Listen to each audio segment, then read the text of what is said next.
नमस्कार, मी पत्रकार Niranjan Deshmukh Sahyadri वार्तामध्ये ground report या सदरात आपल्या सर्वांचं स्वागत करतो। इवले से रोप लाविलेद्वारी त्याचा वेलू गेला गगनावरी या उक्तीप्रमाणेच विरगाव येथील रोपवाटिका ही शेतकऱ्यांच्या विश्वासास पात्र ठरलेली आहे। याचं प्रामुख्याने कारण म्हणजे त्या रोपामध्ये जी सुदृढता आहे, निरोगीपण आहे, त्याच्यातून शेतकऱ्यांचं उत्पन्न भरमसाठ रीतीने वाढलेलं आहे। आणि आज या नर्सरीच्या ज्या शाखा आहेत त्या महाराष्ट्रात झालेल्या आहेत। या रोपवाटिकेतून जी मागणी आहे शेतकऱ्यांची ती फक्त महाराष्ट्रापुरतीच नाही तर कर्नाटक, गुजरात, मध्य प्रदेश इतर राज्यातूनही या रोपवाटिकेत रोपांना फार मागणी असते। अतिशय शून्यातून प्रगती झालेली आणि शून्यातून विश्व निर्माण केलेली विश्व हायटेक नर्सरी ही शेतकऱ्यांच्या विश्वासास पात्र ठरलेली आहे। त्याचबरोबर शेतकऱ्यांचं जीवनमान देखील या विश्व हायटेक नर्सरीने बदलून टाकलेलं आहे, उंचावलेलं आहे। आणि एवढेच नव्हे तर ह्या विश्व हायटेक नर्सरीमध्ये जे कामगार आहेत, जो स्टाफ आहे, त्यांचे सुद्धा संसार कुटुंब चालवण्याचं फार मोठं भाग्य त्यांना या निमित्ताने लाभलेलं आहे। तर आज आपण त्यांचा जो प्रवास आहे, जो शून्यातून झालेला आहे, तो कसा प्रवास झाला, त्यांची जडणघडण कशी झाली, अतिशय छोट्या युनिटमधून झालेली सुरुवात ही आज शेतकऱ्यांच्या विश्वासास पात्र ठरली। जी रोपं आहेत त्याच्यातून शेतकऱ्यांना नवसंजीवनी मिळाली, उत्पन्न भरघोस वाढलं, शेतकऱ्यांच्या चेहऱ्यावर आनंद निर्माण झाला। आणि आज विरगावमध्ये, अकोले तालुक्यातलं विरगाव जे गाव आहे त्या विरगावमध्ये 17 एकरमध्ये, साधारणपणे 17 एकरमध्ये ही रोपवाटिका आहे। आणि आज त्यांना 18 ते 20 वर्ष या नर्सरीला झालेली आहेत। त्यांचं योगदान फार मोठं आहे, फार मोठी परंपरा आहे। आज आपण त्यांच्या तोंडून जाणून घेऊया की हा जो प्रवास झालेला आहे त्यांचा हा कशा रीतीने झालेला आहे। शेतकऱ्याचा स्वाभिमान जपून त्याच्या कष्टाला मोबदला चांगल्या प्रकारे मिळवून देणारी रोपे विरगाव येथील विश्व हायटेक नर्सरीत मिळतात। अत्याधुनिक पॉली हाऊसमध्ये शेड नेटमध्ये ओपन हार्डनिंग करून रोपे तयार केली जातात। यासाठी सेंद्रिय खते व शुद्ध पाण्याचा वापर केला जातो। त्यामुळे शेतकऱ्यांची विश्वासार्हता विश्व हायटेक नर्सरी बनली आहे। मदत, मार्गदर्शन आणि गुणवत्ता या त्रिसूत्रीमुळे ही नर्सरी शेतकऱ्यांसाठी हक्काची ठरली आहे। वीरेंद्र नानासाहेब थोरात नर्सरीला व्यवसाय न मानता शेतकऱ्यांची सेवा मानतात। अनेक शेतकऱ्यांना चांगले उत्पन्न या रोपवाटिकेतून नेलेल्या रोपांतून मिळाले आहे। रोपे निरोगी आणि सुदृढ असल्याने फवारणीचा व इतर खर्च कमी होऊन चांगले उत्पादन मानसिक त्रास न होता मिळत आहे। शेतकऱ्यांना अल्प दरात दर्जेदार विविध रोपांचा पुरवठा करून त्यांचे जीवनमान विश्व हायटेक नर्सरीने उंचावले आहे। असंख्य शेतकऱ्यांचे यातून समाधान झाले असून भरघोस उत्पादन घेऊन चांगले पैसे शेतकऱ्यांना मिळाले आहेत। विश्व हायटेक नर्सरी शेतकऱ्यांना अल्प दरात दर्जेदार रोपे घरपोच करतात। यामुळे शेतकऱ्यांना रोपे मिळवण्यासाठी कसरत करावी लागत नाही। आज आपण विरगाव येथे आहोत। विश्व हायटेक नर्सरीचे मालक आदरणीय श्रीयुत वीरेंद्र नानासाहेब थोरात की ज्यांनी एका सर्वसामान्य कुटुंबातून, शेतकरी कुटुंबातून आपला उद्योग व्यवसाय महाराष्ट्राच्या कानाकोपऱ्यापर्यंत नेऊन ठेवला। एवढंच नाही तर महाराष्ट्राबाहेरही गुजरात, कर्नाटक इथे यांच्या रोपांना प्रचंड मागणी असते। नेमकी काय कारण असावी की एवढी मोठी मागणी आहे आणि शून्यातून विश्व निर्मिती करत असताना नावही आहे विश्व हायटेक नर्सरी। नावाप्रमाणेच त्यांनी आपला कर्तृत्वाचा बाज संपूर्ण महाराष्ट्र तसेच बाहेरही त्यांनी फुलविला आहे। तर आपण त्यांच्याशी हितगुज करूया, जाणून घेऊया। नमस्कार। नमस्कार। सह्याद्री वार्तामध्ये आपलं हार्दिक स्वागत आहे। नमस्कार। तर पारंपरिक आपला शेती व्यवसाय, शेती करत असताना एका सर्वसामान्य कुटुंबात तुमचा जन्म झाला। एका सर्वसामान्य कुटुंबात पारंपरिक शेती करण्याऐवजी तुम्ही ह्या क्षेत्राकडे कसे वळाला, म्हणजे काय प्रेरणा, कुठून तुम्हाला प्रेरणा मिळाली? नाही, साधारण मी 2000 साली शेती सुरुवात केली होती। त्यानंतर शेतीमध्ये आम्ही वेगवेगळे प्रयोग केले। पारंपरिक शेतीकडनं फलोत्पादन असेल, डाळिंब, ऊस शेती करण्यास सुरुवात केली। त्यानंतर असं लक्षात आलं की कोल्हापूर आणि सांगली भागात खूप मोठ्या प्रमाणात त्यावेळेस किंवा लहान प्रमाणात देखील रोपवाटिकेचा व्यवसाय सुरुवात झाली होती। त्या व्यवसाय बघितल्यानंतर आपणही असं काही आपल्या भागात करू शकतो, लोकांना चांगल्या प्रकारची रोपं उपलब्ध करून देऊ शकतो, हा विश्वास असल्यामुळं आम्ही त्यावेळेस साधारण 2006 मध्ये या नर्सरीची एक 5 गुंठे क्षेत्रावर मुहूर्तमेढ रोवली. त्यानंतर हळूहळू याचा विस्तार होत गेला. पण याचं मार्केटिंग आपण ज्याला म्हणतो की शेतकऱ्यांपर्यंत पोहोचण्यासाठी तुम्ही काय काय योजना राबवल्या? शेतकऱ्यांपर्यंत पोहोचण्यासाठी खरं तर सुरुवातीच्या काळात किंवा आताही सर्वात महत्वाचा विषय असतो की आपल्या रोपाला गुणवत्ता पाहिजे. कुठलाही प्रोडक्ट जर चांगला असेल तर मग मार्केटिंगची काही प्रमाणात जरी कमी पडलो आपण तरी त्याचं मार्केटिंग योग्य प्रकारे होते. त्यामुळे शेतकऱ्यांना नर्सरीची किंवा रोपांची जी गुणवत्ता होती ती आपली एकदम अव्वल दर्जाची किंवा खूप चांगल्या प्रकारची रोपाची गुणवत्तेची रोप आपण शेतकऱ्यांना दिली. चांगल्या प्रतीची आणि सुदृढ रोपं तुम्ही देतात शेतकऱ्यांना. तर सुदृढ रोपं निर्माण करण्यासाठी, निर्मिती करण्यासाठी तुम्ही काय वापरता, म्हणजे कशा पद्धतीने त्याचं हे होतं?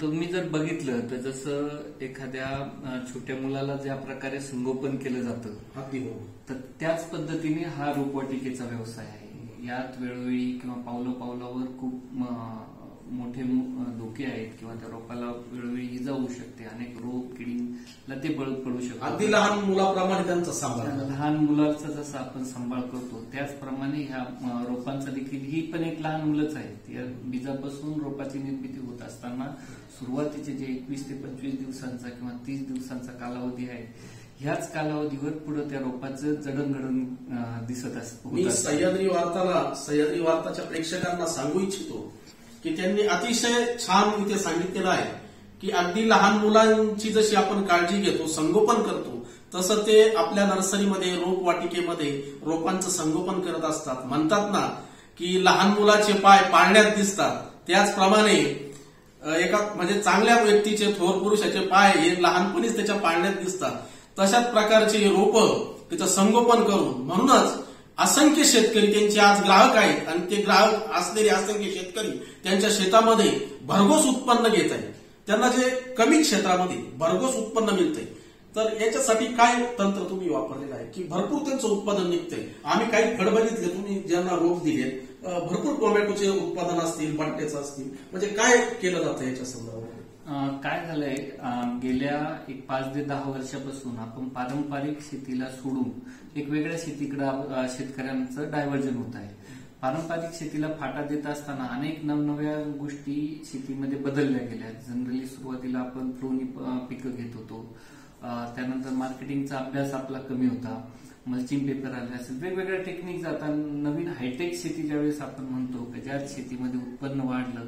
जनरली आपण जर बघितलं तर गेल्या 10 वर्षापूर्वी टोमॅटोचं जे उत्पन्न होतं ते एकरी 10 ते 20 टनापर्यंत होतं. आज आपले शेतकरी 80 ते 100 टनापर्यंत, 80 टनापर्यंत उत्पन्न घेणारे शेतकरी आपल्याकडे आहेत किंवा 100 टनापर्यंत टोमॅटोचं उत्पन्न घेणारे शेतकरी आपल्याकडे आहेत.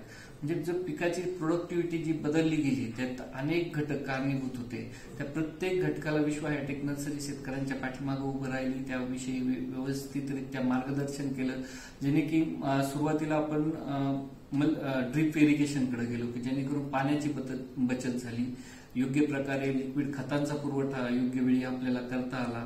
त्यानंतर मल्चिंगची संकल्पना आली की ज्या मल्चिंगच्या याच्यावर आपण वेगवेगळे प्रकारचे पिकं घ्यायला लागलो, तिथं पण तुमचा तणाचा बंदोबस्त झाला, खतांचं पाण्याचं युटिलायझेशन चांगल्या प्रकारे व्हायला लागलं. त्यानंतर त्याच मल्चिंग बेडवर आपण एक नवीन संकल्पना आणली आता, किंवा गेल्या 5 वर्षापासून आपण ती संकल्पना राबवत आहोत की एकाच बेडवर 3 ते 4 क्रॉप घ्यायचे. म्हणजे तुम्ही समजा सुरुवातीचं जर त्याच बेडवर जर तुम्ही टोमॅटोचं पीक घेतलं असेल, त्यानंतर झेंडू असेल, काकडी असेल, किंवा त्याच बेडवर 2 किंवा 3 पिकं घेतल्यामुळे शेतकऱ्यांच्या खर्चातही बचत झाली आणि त्याचबरोबर त्याचं उत्पन्न पण वाढलं. काय होतंय, त्याचा वेळ वाया जात नाही, तो ते मार्केट कॅच करू शकतो. जसं की त्याचे टोमॅटो ऑगस्ट पर्यंत संपल्यानंतर तो लगेच दसऱ्यासाठी ऑगस्टमध्ये झेंडूची लागवड करू शकतो. झेंडू झाल्यानंतर त्याच बेडवर तो कोबी फ्लावर सारखं पीक घेऊ शकतो. त्यामुळे त्याचे उत्पादन खर्च कमी झाले व त्याचं प्रोडक्शन वाढलं किंवा त्याला एक संधी मिळाली मार्केटची. म्हणजे यासाठी विश्व हायटेक नर्सरीने विशेष परिश्रम घेऊन स्वतःच्या शेतामध्ये अगोदर हे प्रयोग राबवले व ते प्रयोग शेतकऱ्यांना दाखवल्यानंतर आज मला अभिमान वाटतो की त्या प्रयोगाचं मोठ्या प्रमाणात लोक फॉलोअप घेत आहेत व मोठ्या प्रमाणात लोक एकाच क्षेत्रामध्ये खूप चांगल्या प्रकारे उत्पन्न घेताना दिसतंय. थोडक्यात शेतकऱ्यांचा जो मनस्ताप आहे तो तुम्ही मनस्ताप कमी केलेला आहे. कारण कसं की शेतकरी ज्यावेळेस एखादं पीक घेतो त्यावेळेस त्याला प्रचंड मनस्ताप होतो. ते पाहिजे तसं उत्पन्न त्याला मिळत नाही, त्याला अनेक फवारे मारावे लागतात, रोग येतो, कीड येते, आळी येते. तर हे सर्व थांबवलेलं आहे तुम्ही आणि हे थांबवून त्याला कमी खर्चामध्ये जास्त उत्पन्न मिळवून देण्याचं काम तुम्ही केलेलं आहे. अतिशय मी तर म्हणेल हा तुमचा उद्योग व्यवसाय नसून ही शेतकऱ्यांची सेवा आहे. आज आपण बघतो तुमचं विरगावमध्ये आज 16-17 एकरमध्ये याचा वटवृक्ष फैलावलेला आहे. तर शून्यातून तुम्ही निर्मिती केली, तर आज काय वाटतं तुम्हाला ही प्रगती बघताना हळूहळू म्हणजे तुम्हाला हा जो प्रोग्रेस झालेला आहे तुमचा आणि शेतकऱ्यांचा विश्वास संपादन केलेला आहे तुम्ही, तर काय वाटतं? नाही, ज्यावेळेस आम्ही 2006 मध्ये 5 गुंठे क्षेत्रावर नर्सरीची अगदी शून्य सुरुवात केली होती, त्यानंतर ज्यावेळेस आम्ही बघितलं की शेतकऱ्यांना येणारे प्रॉब्लेम सॉल्व्ह करत गेलो, त्यामुळे रोपांना गुणवत्ता असल्यामुळे वेगवेगळ्या ठिकाणावरून वेगवेगळ्या याच्यातून राज्यातून सुद्धा मोठ्या प्रमाणात मागणी वाढत गेली. रोपांना गुणवत्ता असल्यामुळे आम्ही शेतकऱ्यांना आणि योग्य प्रकारे सेवा देत असल्यामुळे शेतकऱ्यांची मागणी वाढल्यामुळे आम्हाला त्या व्यवसायात शेतकऱ्यांनी कुठल्या रोपांना जास्त मागणी असते आपल्याकडे? वर्षभर वेगवेगळ्या पिकांना वेगवेगळ्या सीझन वाईज वेगवेगळ्या रोपांना वेगवेगळ्या वेळेस मागणी असते. त्या टोमॅटो असेल, कोबी असेल, फ्लावर असेल, वांग असेल, वेगवेगळ्या प्रकारची वांगी आहेत, मिरची आहेत, झेंडू आहेत, ढोबळी मिरची आहे. त्याला अगोदर काही नोंदणी वगैरे करावं लागते. सर्व रोपांना मागणी असते, त्यासाठी शेतकरी अगोदर आमच्याकडे नोंदणी करतात, मागणी नोंदवतात. त्यानंतर आम्ही त्यांना त्यांच्या तारखेपर्यंत त्यांच्या याच्यापर्यंत पोहोचवण्याची व्यवस्था करतो. परराज्यातून ज्यावेळेस दुसऱ्या राज्यातून आपले रोप जातात तर ही तुम्ही स्वतः पोच करतात की ते स्वतः येतात गाडी घेऊन? या दोन्ही गोष्टी आहेत. परराज्यात आपण ज्यावेळेस रोपं देतो किंवा परराज्यातला असो, महाराष्ट्रातला असो, तो कुठल्याही एरियातला शेतकरी असो, तो शेतकरी आहे. त्या शेतकऱ्याला जर गुणवत्तापूर्वक रोपं आपण दिली तरच तो आपल्याकडे परत पुन्हा येणार आहे. त्या शेतकऱ्यात आपल्या रोपांमुळे जर त्याच्या उत्पन्नात किंवा त्याला चांगल्या दर्जाची व त्याच्या उत्पन्नात जर भर पडत असेल तरच तो परराज्यातून इथपर्यंत येणार आहे. नाहीतर आज नर्सरी व्यवसायात जरी बघितलं तुम्ही तर बऱ्याच ठिकाणी तुम्हाला नर्सरी व्यवसाय खुललेला दिसेल, पण तेवढं असतानाही आज लोकांना विश्व हायटेक नर्सरीतूनच रोपं पाहिजे असतात. त्यामागे देखील गुणवत्ता हा खूप मोठा घटक आहे असं वाटतंय. शेतकऱ्यांचं जीवनमान उंचवण्याचं काम तुम्ही करत आहात, शेतकऱ्यांचं कष्ट कमी करण्याचं काम तुम्ही करत आहात आणि शेतकऱ्यांना नवसंजीवनी देण्याचं काम तुम्ही करत आहात या उद्योगाच्या मार्फत, व्यवसायाच्या मार्फत. एक शेतकरी हा कायमच कष्ट करणारा एक योद्धा म्हणून आपण त्याला पाहिलं जातं. पाऊस असो, उन्हाळा असो, ऊन वारा पाऊस यांच्याशी तो सातत्याने लढतो. घेतलेलं पीक त्याला हमी भाव मिळेल का नाही याची सुद्धा त्याला शाश्वती नसते, गॅरंटी नसते. अशा याच्यामध्ये काळामध्ये आणि अशा संघर्षाच्या युगामध्ये प्रतिकूल परिस्थितीमध्ये त्याला जास्त उत्पन्न मिळतं आणि त्याच्या चेहऱ्यावर जे हास्य समाधान येतं तर ते निश्चितच विश्व हायटेक नर्सरीच्या माध्यमातून आल्यासारखं वाटतं. तर तुमचा जो हा वटवृक्ष फुललेला आहे, एवढं मोठं यश तुम्ही शून्यातून निर्माण केलेलं आहे, यात तुम्हाला साथ कुणाची मिळाली? आपण म्हणतो की प्रत्येक यशस्वी पुरुषामाग आपल्या अर्धांगिनीचा, पत्नीचा किंवा भावाचा किंवा घरांचा, आपला आजोबांचा, वडिलांचा हातभार असतो. तर त्या पद्धतीत तुम्हाला कोणाचं साह्य मिळालं का या कामात? नाही, यात तर मला साह्य मिळालं. सर्वात महत्वाचं ज्या शेतकऱ्यांनी माझ्यावर विश्वास दाखवला, ज्या शेतकऱ्यांना आपण चांगल्या प्रकारची रोपं देऊ शकलो, त्या शेतकऱ्यांचाच यशात किंवा मोठ्या याच्यात सर्वात मोठा वाटा असेल तर तो माझ्या शेतकरी मित्रांचाच आहे. ज्या शेतकरी मित्रांमुळे मी आज इथं बसलेलो आहे. पण आमचं विजन पण द्यायचे, विश्व हायटेक नर्सरी पण या गोष्टीकडे ह्याच दृष्टीने बघते की भविष्यात देखील शेतकऱ्यांसाठी आपल्याला काय करता येईल, शेतकऱ्यांचं जीवनमान उंचवण्यासाठी काय करता येईल, शेतकऱ्यांचे प्रॉब्लेम सॉल्व्ह करण्यासाठी आपल्याला काय करता येईल, ह्याच ध्येयाने व ह्याच मिशनने आम्ही काम करतो. भविष्यात देखील आमची टीम असेल, आमचा स्टाफ असेल, सर्वांचं मिशन एकच आहे की आपल्याला शेतकऱ्याला समृद्ध बनवायचंय, आपल्याला शेतकऱ्याला यशस्वी बनवायचंय. बऱ्याच शेतकऱ्यांच्या जीवनात आम्ही आमूलाग्र बदल करू शकलो, याचा विश्व हायटेक नर्सरी म्हणून देखील आम्हाला खूप अभिमान आहे. अतिशय नम्रतेने त्यांनी सांगितलेलं आहे की 5 गुंठ्यातून ज्यांची सुरुवात झाली, आज 16-17 एकरमध्ये गिरगावमध्ये हा जो वटवृक्ष पसरलेला आहे, ही शून्यातून जी निर्मिती झालेली आहे, याचे खरे मालक, याचं खरं श्रेय याचं कुणाला पाठबळ जात असेल त्यांच्या यशामागे, तर त्यांनी नतमस्तक होऊन शेतकरी राजाच्या चरणी नील झालेले येते की त्यांनी सांगितलेलं आहे की शेतकरी बांधवांमुळेच, शेतकऱ्यांमुळेच हे सर्व यश मिळालेलं आहे आणि त्यांच्यासाठीच इथून पुढे आम्ही सदैव काम करत राहणार आहे. आम्हाला अजून एक तुम्हाला प्रश्न असा विचारावा वाटतो की आम्ही एक माहिती घेतली की तुमचं जे व्यक्तिमत्व आहे, तुमचं अभ्यासू व्यक्तिमत्व आहे की तुम्ही कुठं कृषी प्रदर्शन असेल, कुठं जर व्याख्यान असतील तर ते चुकवत नाही. तुम्ही कायम त्यांना भेटी देता, त्यातून काय काय शिकता येईल त्याचं ते शिक्षण घेता आणि त्या शिक्षणाचा, त्या ज्ञानाचा उपयोग तुम्ही नर्सरीमध्ये करता, शेतकऱ्यांच्या हितासाठी करता. अगदी बरोबर. काय होतं, आजही शेतकऱ्यांसाठी संशोधन करणाऱ्या अनेक संस्था असल्या, अनेक विद्यापीठ असले, एनआरसी असल्या, तरी पण शेतकऱ्यांचं संशोधन बांधावर येण्यात आजही खूप अडचणी आहेत.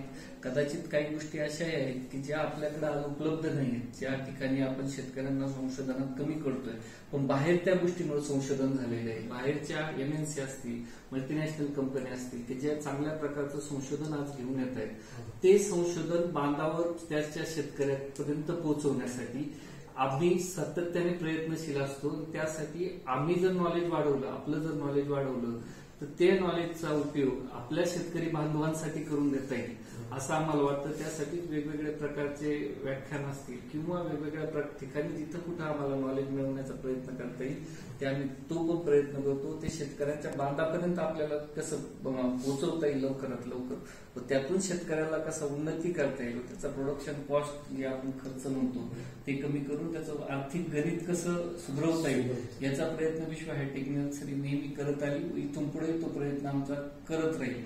आणि शेती हा ही एक अशी संकल्पना आहे की यात आजही उद्या कुणी परिपूर्ण नाहीये. यात सतत अभ्यास करत राहावं लागणार आहे.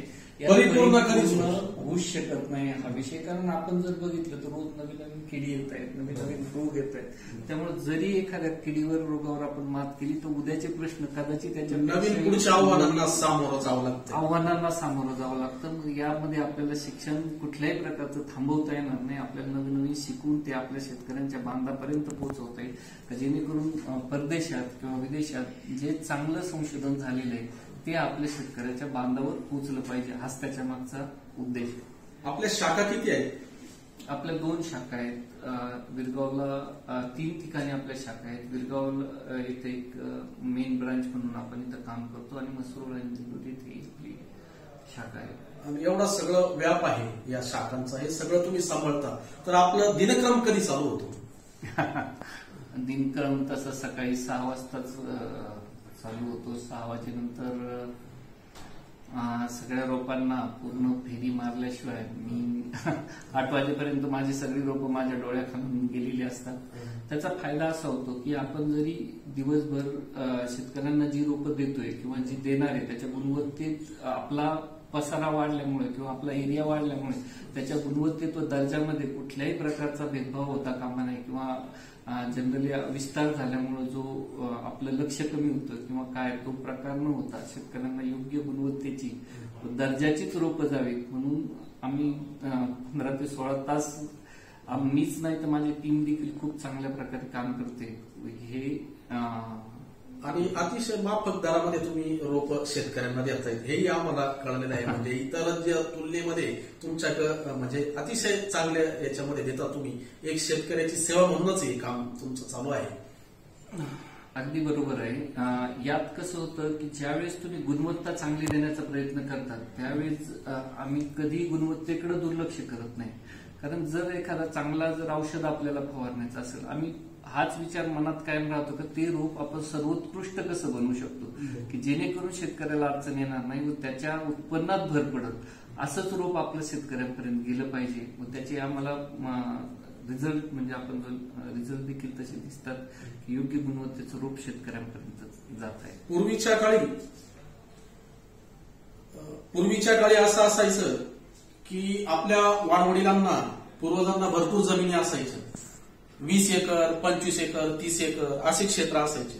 परंतु जसजसे पिढी वाढत गेली, वाटण्या होत गेल्या आणि आता जे येणारं क्षेत्र आहे 1 एकर, 2 एकरचे शेतकरी आहेत, 3 एकरचे शेतकरी आहेत, अल्पभूधारक आहेत. मग अल्पभूधारक शेतकरी असल्या कारणाने कमी क्षेत्रामध्ये, कमी जमिनीमध्ये भरघोस उत्पन्न कसं निघेल, जास्त उत्पन्न कसं निघेल आणि कमी खर्चात कसं निघेल याच्यासाठी सतत आदरणीय वीरेंद्र नानासाहेब थोरात हे प्रयत्नशील असतात. शेतकऱ्यांच्या सेवेसाठी ते कटिबद्ध आहेत आणि त्यांची सकाळ त्यांनी सांगितलं की 6 वाजता सुरू होते, 6 वाजता त्यांचा दिनक्रम चालू होतो आणि दिनक्रम हा रोपवाटिकेमधून चालू होतो. एका लहान मुलाला जसं आपण संगोपन करतो, त्याची देखभाल करतो, तशी ते रोपांची देखभाल करतात. अतिशय चांगलं काम तुम्ही करता. अतिशय म्हणजे आम्ही नम्रतापूर्वक सांगू इच्छितो की तुमचं हे काम शेतकऱ्यांच्या पुढच्या पिढीसाठी आणि येणारा त्यांचा जो संघर्षाचा काळ आहे त्याचा निश्चितच त्याला गोड दिवस आणण्यासाठी तुमची नर्सरी काम करत आहे. तर शेतकऱ्यांना काय तुम्ही संदेश द्या सह्याद्री वार्ताच्या माध्यमातून?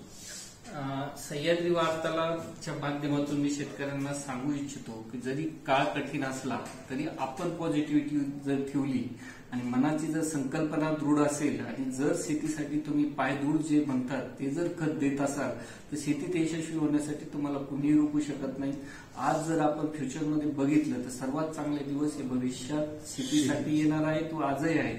आपण जर आजूबाजूला जर बघितलं तर चांगले यशस्वी शेतकरी आपल्याला दिसतात.